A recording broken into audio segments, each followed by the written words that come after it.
Welcome to the podcast Change Leaders, sponsored by the Jack Joseph and Morden Mandel School of Applied Social Sciences.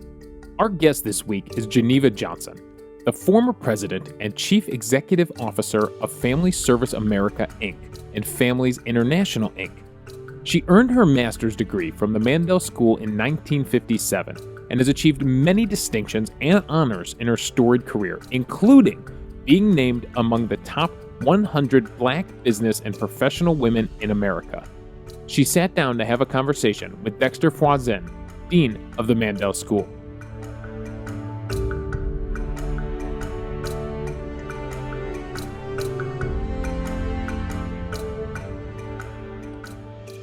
Good morning, Mrs. Johnson. It is such a pleasure to have a conversation with you this morning. I want to ask you to imagine that you're standing in the lobby of a building that's 35 stories high. You're about to enter the elevator. Please tell us, who is Mrs. Geneva Johnson?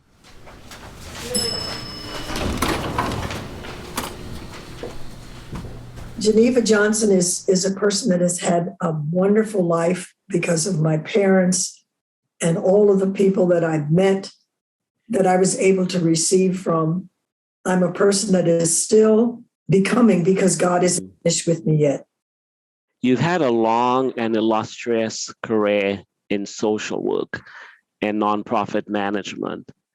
What are some misconceptions that people have about social workers and their career paths? Your path has been very different than the typical social worker.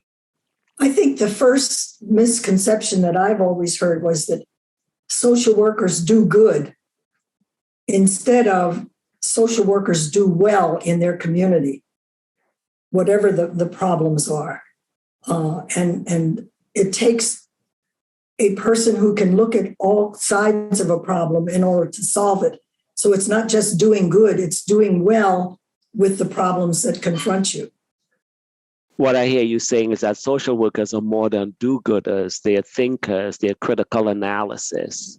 Yes. And they're able to get into organizations and think much more broadly. Yes, the social work training that you get, one of the greatest benefits is it enables you to understand people and to begin where people are and how you can help them move from where they are. This is the value of a social work education. What were some of the paths that led you to social work? I didn't even understand social work. We didn't have that term where I grew up. I decided that I wanted to work with young people and help them change their lives the way my life had changed. And so my first job was as a program director in a YWCA in Houston, Texas. And Texas at that time, and I don't know why I used that time, but at that time it was a segregated state. And so I thought I was going to be working for the YWCA as a whole. And that was my first rude awakening, that I couldn't find a job in the North in the YWCA. I had to go to Houston, Texas to work for the colored YWCA. And I developed friendships with my cohort, who was the program director at the white YWCA. And we decided to figure out how could we bring these young people together, young girls together. So we snuck in the black Y teens into the white Y team to skate in their gymnasium. And that was the first that I realized that my job was also related to bringing people together, not just the ones that I worked with. We decided to integrate the state Y Teen Conference.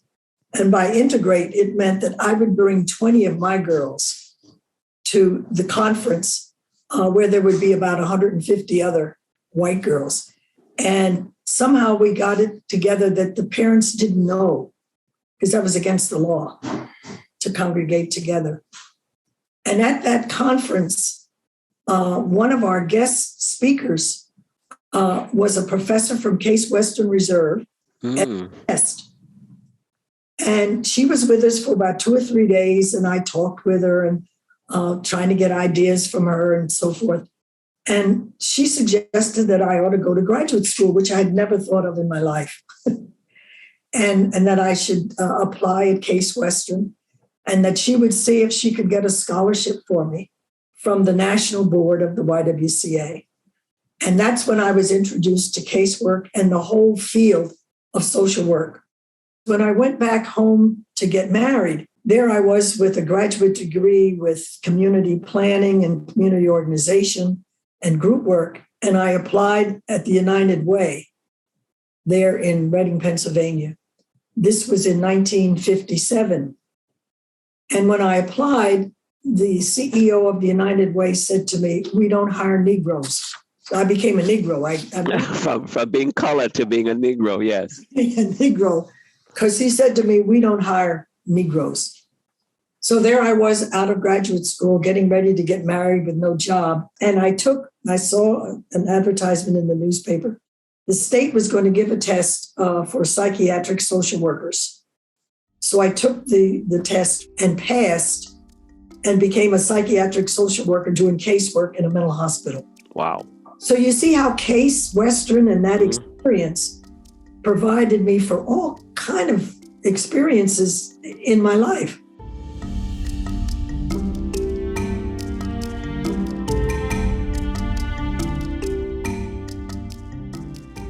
You got a very broad education, yet at the same time, you came in with a lot of broad experience. You were already doing, in many ways, group work. You were doing community work. You were working with systems, but it seems like Case gave you the language and the technical knowledge to name what you had already been doing in some spaces. So, Mrs. Johnson, you have a career of many firsts. Seems like you may have been the first in your family to attend graduate school. Yes. Tell me about some other firsts in your lifetime, in your career. Well, when we speak of firsts, I worked at the state hospital. There was a woman there, and she said, "You really need to be working at the United Way." And I said, "Well, I applied 4 years ago, and they said they didn't hire Negroes." And she says, "Well, we do now because I'm the board." So I was the first to be hired at the United Way. I went from one city to a larger city to a larger city, finally being the first female senior vice president of the United Way of America. Wow. And being a minority. So that was one of the firsts. And then after my time at the United Way of America, I was there for about 5 years, and a search firm came after me to head up Family Service America, which is a casework agency. And I wasn't ready to leave the United Way, but they said that they wanted somebody that had the multiple experiences that I had to bring Family Service America back into the 21st century. So I was the first female of Family Service America, the largest social service organization in the country at that time. Wow. It still is. And the first female. When I decided to take the job, because they did in my strategic planning background, I didn't realize when I took the job that Family Service was ready to float down the Hudson River. You know, as a minority, a lot of times when we get these top jobs, the job is almost... It's on life support. It's a life support. Yes. Yeah, and Family Service was on life support. So I came up with the idea that since we had all of these trained workers, I had a friend who was in top management at Xerox because I had worked in Rochester. And I approached him with the idea of our social workers providing service to their employees. And the company would refer the employee to our agencies. Well, they would refer them to our 800 number. And then we would find a local organization for them to get their care. So we started with Xerox. And when I left, when I retired from the organization, we had 100 contracts with 100 companies. Our largest company was General Motors. Our agencies provided the care for all of the General Motors employees who had a problem with addiction.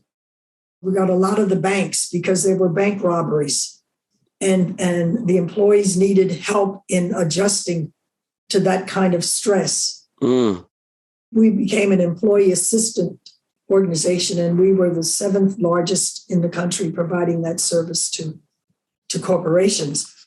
Once we got General Motors, I didn't need a marketing person.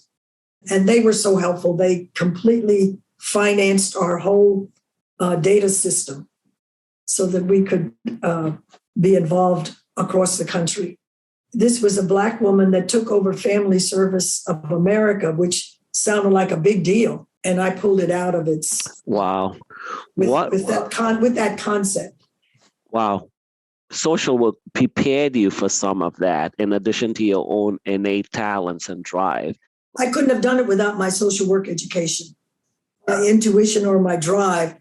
I had the background from social Case Western to do these things. Wow.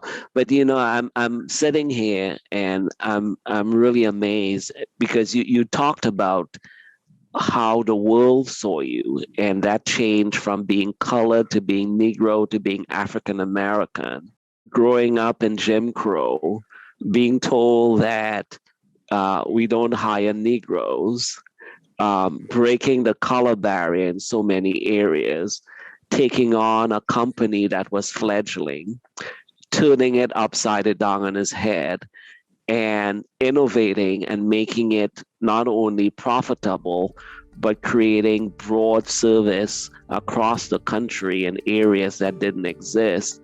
Mrs. Johnson, I can't even use the word trailblazer to describe you because what you've done has been so much more tremendous than being a trailblazer.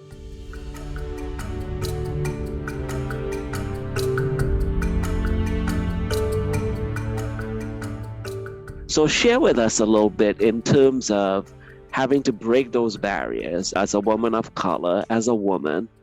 What did you learn about your leadership style? And how would you describe your leadership style? Well, I think my leadership style is basically based on basic casework principles, that you begin where people are and you use their strengths rather than their weaknesses to get them to accomplish what they want to accomplish. And that's a form of servant leadership. And I think the basic part of it really came from my casework training. Now, group work told me how to do that in a group setting, but it's basic casework principles that I think can make a leader. If you begin where people are, where they are, you give of yourself and you receive from them, this is what a leader is. And you learn, and I think this is true in group work, that you don't tell the group what to do. You ask the group what to do. And a leader doesn't tell, a leader asks. And a leader is concerned with the strengths of the individual. Casework teaches you that, and their weaknesses become irrelevant. What would be 2 pieces of advice you would want to give to our Masters of Social Work and Nonprofit Management graduates? What I would say to them is to be open in your community and to go outside of your agency and become involved in the community also. In every community that I've lived in, I've been involved in other things in the community other than my job.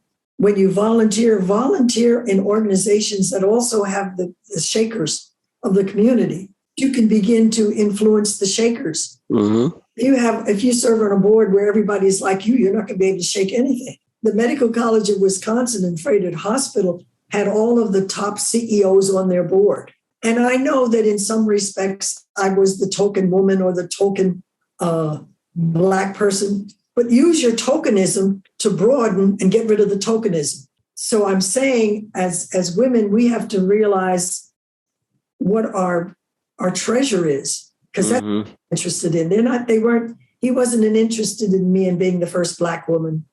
No. Being the first woman. He was interested in me because I could bring something to the table. A lot of times social workers don't realize what they can bring to the table. Wow, that's a powerful statement. And as Yeah. you're describing that story, I'm hearing your examples of casework, group work, and community practice, right? Yes, all All over three. those examples. And it sounds like although the first board may have think they were engaging in tokenism, Mm-hmm. they got a lot more. And you became an asset, and folks saw your assets and then were recruiting you because of how you can help them to grow. I knew that we had to have another woman. We got in touch with this organization called Catalyst. Mm-hmm. It's a national women's organization that finds women to serve on boards. We decided there were two things that would be missing on the board. Number one, we would love to have somebody that had an investment background. And secondly, we would like to have somebody on the board that had experience working with state commissions, utility commissions. Mm-hmm. Those were the two lacking things on the board. One woman had the experience at a utility in the South, in the Atlanta region. The second woman had her own investment firm in Chicago. So when I met with the committee, they immediately said, let's take the woman from Chicago. She was also Black. So they were killing two stones. Mm-hmm.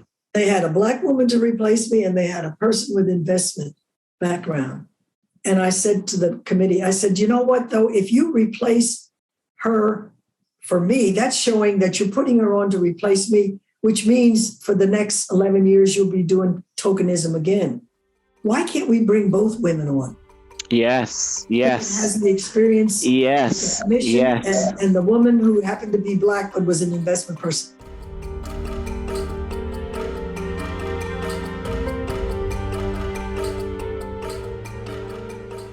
Many of us as human beings wish we had the ability of authors to rewrite chapters in our lives or some aspect of those chapters. If you could change something in your career, what would it be, and what would you have liked to have done differently? That's a hard question to answer. But if I could change anything, and I think I did do it just by who I am, it would be to speak to minorities and say, don't wear your race on your sleeve. Don't wear your femininity on your sleeve. Be a human being that has something to contribute, and being a human being that is able to receive. And leave your race and your femininity behind and look at the bigger picture, because if you keep that in the forefront, it can stop people from moving further. If you could invite any three persons to a dinner party that you were hosting, and those three persons could be individuals who are alive or who are passed on, who would those three individuals be?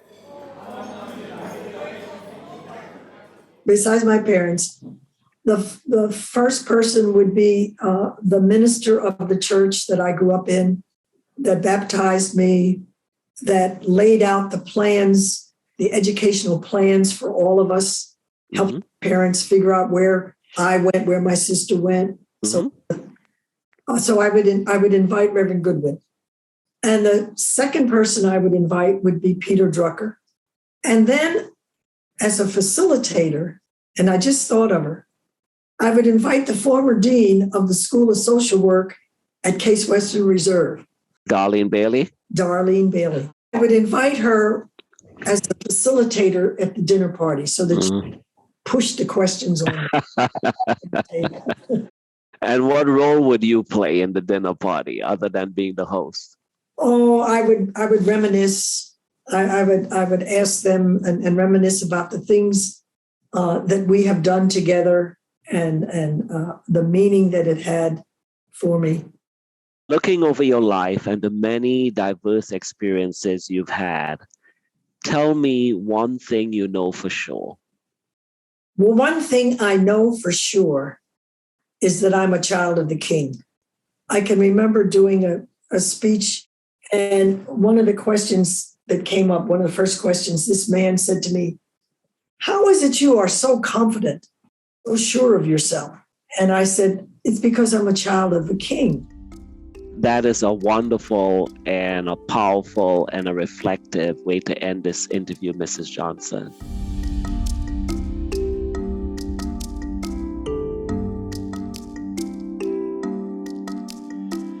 Your history, thank you so much for sharing with us. And I have to find a different word than a trailblazer. I don't think a trailblazer adequately captures all that you've accomplished in your amazing career and life. So thank you so much for spending the afternoon with us.